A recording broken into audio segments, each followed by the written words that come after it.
Okay, in this presentation, what I'd like to demonstrate is the steps involved in creating a Zoom presentation where we're going to record certain parts of the presentation, but not the entire presentation. The assumption here is that in any given class, we might have some sort of content that we want to pass to the students that might be relevant and important to everybody. And it's important enough that we want to capture that to distribute by video. But usually that's the teacher giving the information to the students. On the other hand, we might want to have some interactive activities that involve the students participating and building something together. And in that instance, we would want to get the students using their video and speaking up more. And so in that more interactive part, we want that not to be recorded so that the students feel comfortable using their camera. Now, I assume that at the end of this Zoom session that we're going to want to take all that content and put it up on the internet someplace so that students can download it and access the information. Now, when we get to that part about uploading the information, the instructions that I'll give you will only be relevant for my colleagues at CAES at the University of Hong Kong. So these are the assumptions that I've already explained. Let's go ahead and I'll just briefly explain the process to you. Now, I've already opened up Zoom and I just want to go back and recheck my settings on the video to make sure that they're all okay. So I'm going to click Zoom and hit Preferences, and then in the Preferences I'm going to click Recording. And I do want to choose the location after the meeting ends. I just want to do that. I don't need to record a separate audio file for each participant. I don't need to necessarily optimize it for any third-party video editor because I'm not going to be doing editing. I don't need to put a timestamp because that would just put the number there. So pretty much all of my settings are okay the way they are. The key thing here is that I'm going to be recording onto my own computer. Okay, so I've started up Zoom and I've got a couple of other devices logged in right now just to replicate the experience if I had students in the meeting. And I'm going to show you how you might want to go about recording video. Now, if I was recording this video and I want to be sure that I'm going to tell my students that they don't want to be on the video and I want to cut them out of the video, the key thing then is that I would tell all my students, hey, you can cancel your video now. And when I do that, then hopefully my students will click stop video. Now, if they don't click stop video, and if I wanted to make sure that they get off the video, I can click on next to any student and I can stop that student's video on behalf of the student.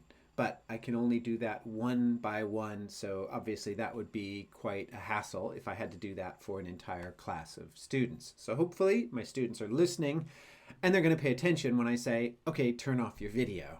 After I've turned off the video, I click record and I'm going to say record on this computer. So now I'm recording and I can go on and I can do all of my talk as the teacher. Keep in mind that if I am sharing my computer while I'm speaking, so for example, right now I'm sharing my desktop, while I'm sharing, I can no longer see the record button. I am currently recording and I can see up here in the little camera icon that shows that I am currently recording. But I can't start and stop my video. At least the button doesn't show up on the screen anymore. The button is still there, but I need to click now. I need to click more, and I could click stop recording. Okay, so each time I click start and stop recording, Zoom is going to create another file for me. So if I click record on this computer, now I've just started to make my second file that I'm recording. I'm going to click more And this time I'm going to say pause recording. So now that I've paused the recording, I could do whatever I want and it's not recording.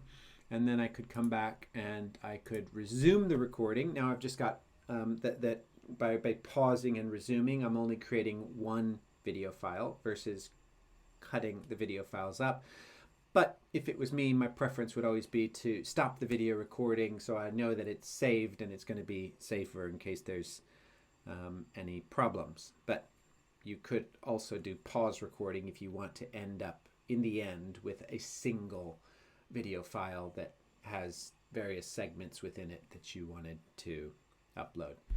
I'll just click stop recording. So now I'm done recording. I'll say stop recording. After I say stop recording, then I could tell my students, hey everybody, why don't you turn your video camera back on?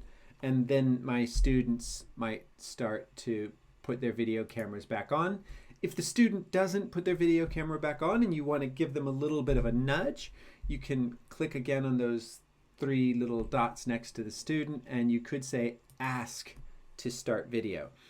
I can't actually force the student to start the video, but I can ask, and hopefully when I ask, the student will turn on the video and I'll be able to see them again. Okay, so before I start recording, I let my students know I'm going to start recording and I give them an opportunity to turn off their video camera, or maybe I mandate that they turn off their video camera. If they don't turn it off, I could potentially turn it off on their behalf. Once I'm done recording, I ask them to turn their video cameras back on. Now we're not recording. Remember also that throughout this process, the students will be able to see if I'm recording or not.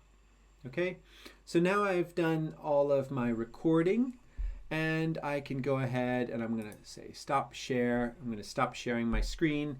And then when I click end meeting, it's going to say end meeting for all. As soon as I end the meeting for everybody, you can see that Zoom immediately begins to convert the meeting recording into video files. Now the video files that it gives me, there should be a couple there. And so we'll go ahead and click save. And you can see I've got 3 of these video files, right?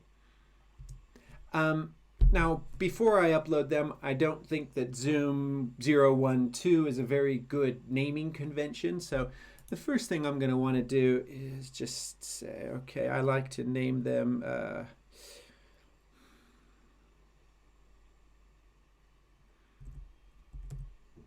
today is February 25th. I like to give it a meaningful name. So I'm going to rename all of these files. Now those other files here, the playback, the audio files, these are just audio. If I did have some need for those, I could keep those. But in this instance, I'm just going to hit delete. And I'm just going to move those to the trash. I don't actually need those other files for any reason. So now I have my 3 video files. I've renamed them and I've organized them and I'm ready to upload them into the intranet for Hong Kong U, or for my colleagues at CAES. Now in order to get to upload these, all I've got to do here, let me just maximize this. First I've got to log into the portal.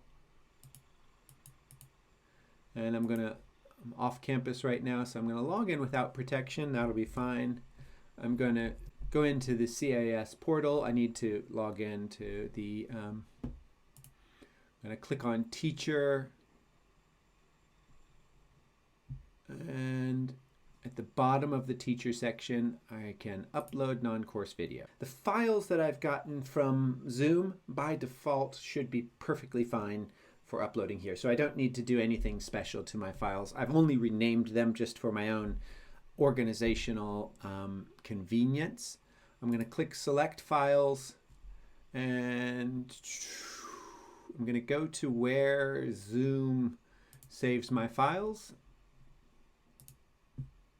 these are the 3 files that I've just loaded. I click on the top one, and then I'm going to hold down the Shift key, and I click on the bottom one, and I click Choose. Now all 3 files have gone up. As soon as I'm ready, I think I've got the right files, and I click Upload.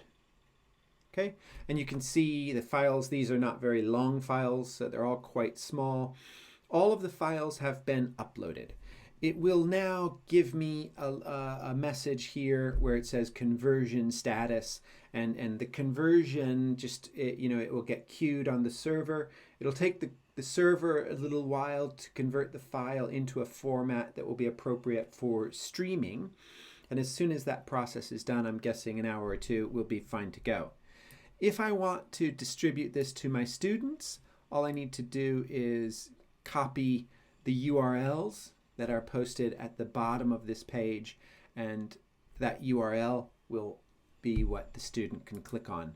Keep in mind that anybody with that URL can access this file. It doesn't require a login. Right, so that is, in a nutshell, the process that you need to go through to record multiple Zoom files and to then upload those onto the intranet for distribution to your students.